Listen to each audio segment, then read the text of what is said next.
कोल्हापूर येथे मंगळवारी श्री महालक्ष्मी देवीच्या दर्शनासाठी भाविकांची प्रचंड गर्दी. लाईन लावून भाविकांनी घेतले दर्शन. कोल्हापूर येथे श्री महालक्ष्मीच्या दर्शनासाठी आज सकाळपासूनच मंगळवार असल्याने प्रचंड प्रमाणात गर्दी आहे. तब्बल 1.5 ते 2 तास रांगेत उभे राहून अनेक भाविकांनी या ठिकाणी दर्शन घेतलेले आहे.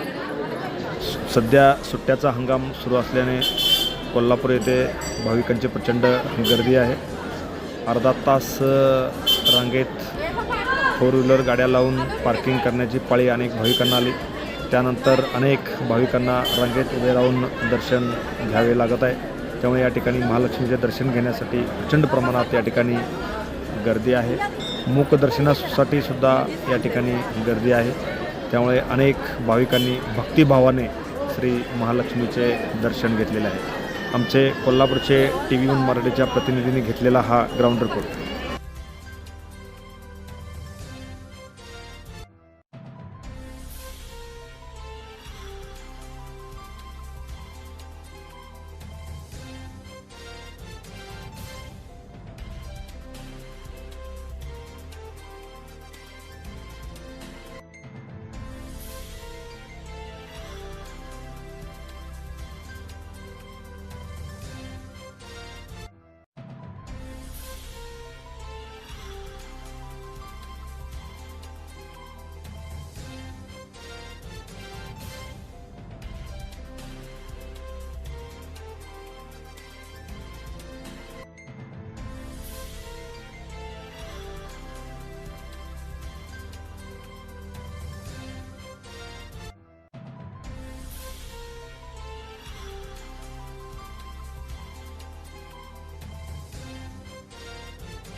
Press the bell icon on the YouTube and never miss another update.